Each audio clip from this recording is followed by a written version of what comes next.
근데 아이가 고의적으로 저희 아들을 일찍 데리고 나가더라고요. 맛있는 걸 사준다고. 둘이서만. 그래가지고 이제 그 상대방 아이가 다니는 학원이 있거든요. 거기로 이제 4층에 데려가가지고 남자 정지에서 이제 뭐 폭행을 하고 강제로 옷을 벗긴 다음에 저희 아들을 너 이러고 다니라고 내보냈다고 하더라고요. 보면 왼손으로 어깨를 잡고 오른손으로 팔을 잡고 나오더라고요. 그리고 한번 가방실 밀치더라고요. 엘리베이터에서 기다리고 그 아이는 중간에서 복도 중간에서 계속 쳐다보고 있었잖아요. 옷을 입지 않은 상태로 엘리베이터를 타는 아이. 1층으로 내려가더니 어디로 가야 할지 한참을 머뭇거리는데요. 또래 친구들을 마주치자 쭈뼛쭈뼛하더니 건물 밖으로 향합니다. 그렇게 거리를 배회하던 아이는 근처 휴대전화 가게 주인의 눈에 띄게 됩니다. 앞에서 이제 여성분이 택시에서 내리면서 그 학생을 마주친 거예요, 지나가는 거를. 저희 매장으로 여성분이 들어오셔서 좀 도와달라고 해서 제가 이제 그 학생을 발견을 한 거죠. 이제 훌쩍거리는 그게 있었죠. 막 되게 울고 나서 훌쩍거리는 거 있잖아요. 그런 상태였어요, 이제. 옷도 입지 않고 훌쩍이면서 거리로 나온 이 아이. 대체 무슨 일이 있었던 걸까요? 자, 지적장애가 있는 9살 아들을 둔 어머니께서 저희한테 제보를 주셨어요.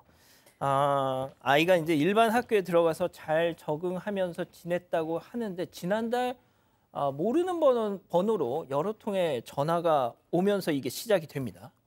네, 그렇습니다. 좀, 그 그림을 이렇게 좀 그려보면서 저도 이 내용을 봤는데 좀 많이 속상하네요.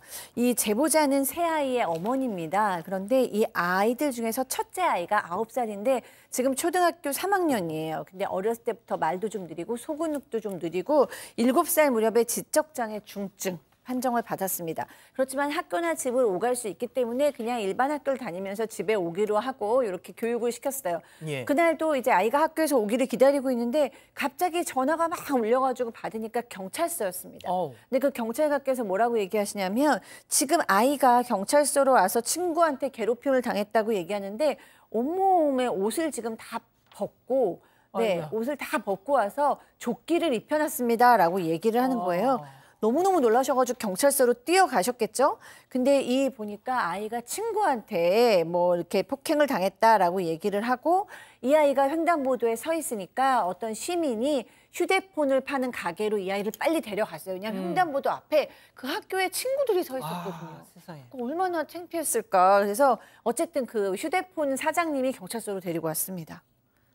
자, 지적장애가 있는 9살 아들이 온전히 다 옷을 입혀서 학교에 보냈는데 아까 영상 보셨죠? 딱 신발만 신고 있었다는 거예요. 네, 어머니에 따르면 아이는 초등학교에 입학한 후에 일반 학급에서 적응을 잘했다고 합니다. 수업 태도가 좋다는 칭찬도 여러 번 들었다고 하는데요. 그런데 아이에게 선택적 함구증이 있어서 학교에서는 말을 잘 안 했기 때문에 친한 친구가 없긴 했다고 합니다. 하지만 그럼에도 학교에 가기 싫어한 적은 없었다고 합니다. 그런데 이날 아이가 털어놓은 이야기는 충격적이었습니다.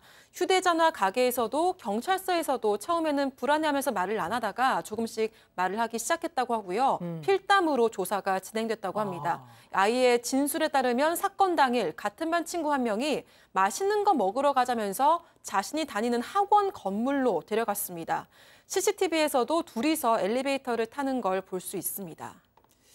자, 일단 피해 아동 측의 주장입니다만 보셨듯이 CCTV 상으로도 일부 확인이 됩니다.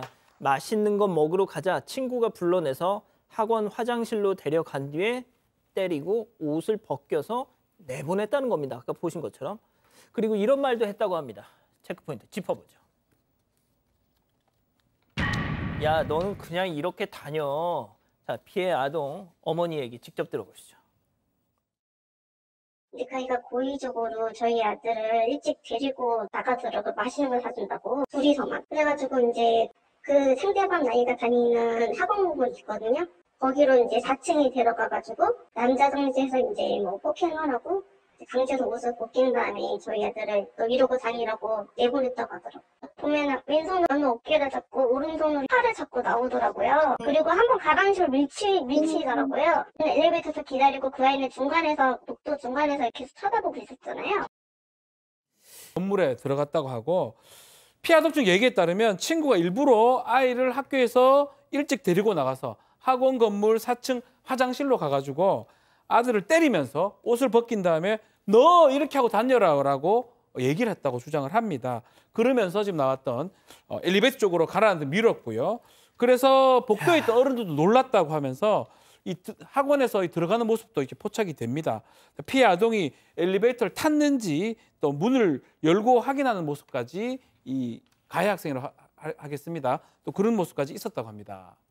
자, 저 아이를 자기 친구를 저렇게 옷을 다 벗겨놓고 그 아이가 가는 모습을 뒤에서 지켜보면서 거의 뭐 확인하듯이 이런 장면까지 지금 나가고 있는데, 자, 일단 아이한테 얘 너 도대체 어떻게 된 거야 하면서 어머님이 붙잡아 놓고 이렇게 차분히 물으셨겠죠. 네, 그렇습니다. 이 피해 아동의 어머니는 사건 당일 외에 그동안 무슨 일이 있었는지 아들에게 솔직하게 얘기하라고 잘 타일렀다고 합니다. 그래서 듣게 된 이야기에 따르면 이 친구의 괴롭힘은 4월부터 시작됐다고 합니다. 무용 시간에 아들이 친구들과 다른 동작을 하면 왜 동작을 틀리냐 이렇게 지적하기도 했다고 하고요. 사건 있기 전날에는 이동 수업이 있어서 복도에 줄을 서 있는데 아들이 필통을 떨어뜨려서 줍는 과정에서 이 친구의 팔을 스쳤다고 합니다. 그랬더니 친구가 왜 때리냐 이렇게 이야기를 하면서 아들의 팔을 세게 잡기도 했다고 하는데요. 이후 그 친구는 담임 선생님에게 제가 실수로 절 때렸어요 이렇게 말하기도 했다고 합니다. 이 선생님은 아들에게도 확인을 했다고 하는데요. 그런데 아들이 스쳤다는 말을 몰랐고 선생님과 친구가 때렸냐고 물으니까 아 이것도 때린 건가 싶어서 고개를 끄덕이고 말았다고 어머니가 주장을 했습니다. 이 사건 전날 그런 일이 있었다고 하니까 피해 아동 어머니는 그 친구가 혹시 이것 때문에 다음 날 그런 행동을 한 게 아닌가 이렇게 추측을 하고 있는 상황입니다. 어떻게 보면 결과적으로 선생님한테 폭행을 당한 사실을 알린 결국 상황이 됐으니까 그에 대한 보복으로 저런 게 있었던 게 아니냐라고 추측을 하신다는 거죠. 자, 그 아이가 입고 있던 옷, 가방 이걸 계속 찾아다니셨대요. 찾았답니다. 근데 그 상태가 정말 기가 막혔다는 거죠. 어머니 얘기 계속 들어보시죠. 옷이랑 가방이 남자 상실에 그대로 있는데 많이 젖어 있더라고요. 특히 티가 많이 젖어 있더라고. 위에가 티가 있었거든요. 나머지는 이게 젖어서 이렇게 같이 젖은 건지 가방도 이렇게 살짝 젖어 있더라고요. 경찰에서 일단은 가져가시고 세탁은 하지 마시고 보관하고 있으라 그랬는데 제가 일주일 전에 생각이 나서 한번 꺼내봤는데 이게 소변 냄새가 엄청 강하게 나더라고요. 자, 은배 팀장님, 그 옷에서 왜 소변 냄새가 날까요? 그렇습니다. 당시에 피해 아동의 삼촌이 사실은 그 해당 화장실에 가가지고 옷가지를 찾아왔는데 그중에서 티셔츠가 흠뻑 젖어 있다는 거예요. 경찰한테 물어봤더니 경찰은 아마 증거로 남기려고 해서 집에서 보관해달라고 했던 거예요. 세탁하지 말고. 그래서 집에 보관해 두고 있었는데 얼마 후 지나다 보니까 냄새가 나는 거예요. 봤더니 소변 냄새가 나는 겁니다. 그래서 아마 그 피해자 측에서 뭐라고 하냐면 아마 요 화장실 바닥이 젖어 있지 않았기 때문에 아마 티셔츠 같은 것을 화장실에 넣다 뺀 거 아니냐. 소변이 묻은 거 아니냐 생각을 해서 경찰한테 알렸더니 경찰은 뭐라고 하냐면 그러면 소변 냄새가 나면 빨아가지고 세탁해서 갖고 계세요라고 말했다고 합니다. 그러면서 뭐라고 했냐면 경찰이 그 가해 아이가 10세 미만이기 때문에 범법소년이라 형사처벌 안 된다고 했는데 여기에 중요할 거 뭐냐면 원래 범죄 소년 같은 경우는 14세 이상 19세 미만의 범죄 소년이라고 그러고 촉법 아시죠?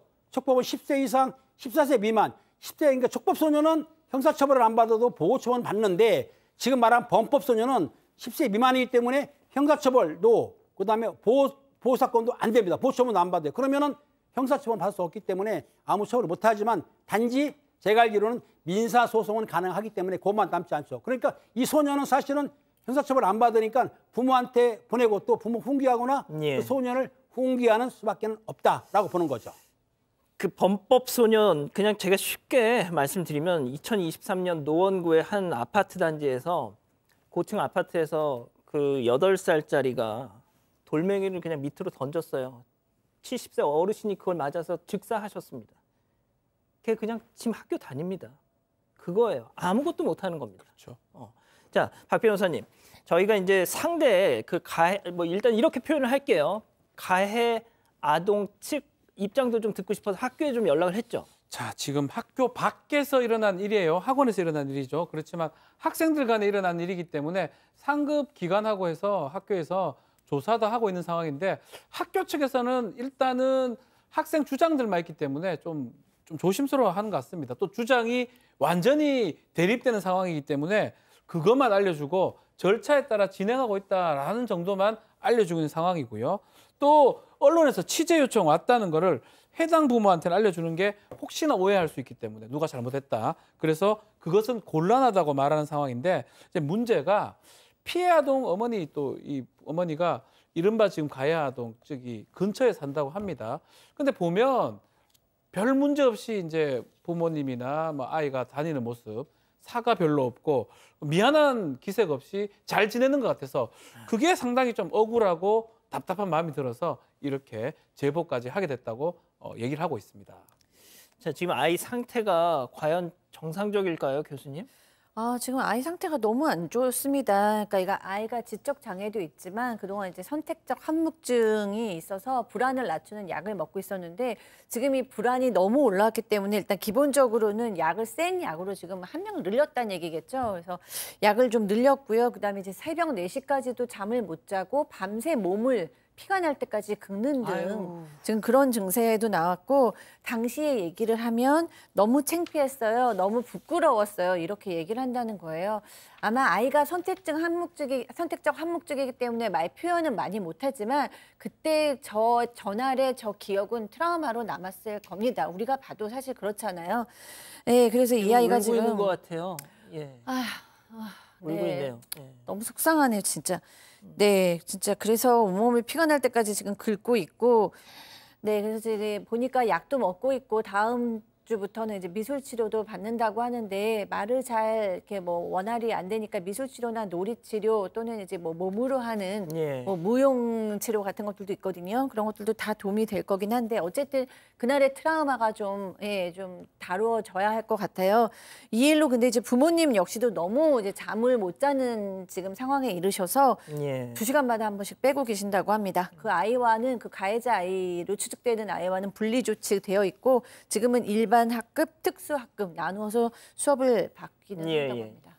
지금 아이가 보면 저 벌거벗은 상태로 나가다가 또래 친구들을 만나니까 멈칫하면서 어쩔 줄을 몰라 하는 장면이 지금 나가고 있습니다. 저희가 어머님이 꼭 말씀 남기고 싶은 게 있다고 하셨어요. 네, 맨 처음 아이를 발견해서 가게에 보호하고 또 경찰에 신고를 해준 휴대전화 가게 사장님에 대해서 이상한 소문이 퍼져서 너무나 난감하고 또 죄송하다는 이야기를 전했습니다. 왜요? 아이가 옷을 입지 않은 상태로 가게에 들어갔잖아요. 또 경찰이 출동해서 왔다 갔다 하니까 이걸 보고 저 아저씨 이상한 사람 아니냐 이런 흉흉한 소문이 퍼진 겁니다. 절대 사실이 아니고 너무나 감사한 분이라는 걸 꼭 말해줬으면 좋겠다고 전하셨습니다. 그렇군요. 이 상대 학부모 측과 저희가 연락을 취하고 싶었지만 학교 측에서 너무 지금 조심스러워해서 컨택이 안 됐는데요. 혹시라도 저희한테 반론 주실 거 있으면 꼭 좀 연락 좀 주십시오. 저희 예단하지 않겠습니다.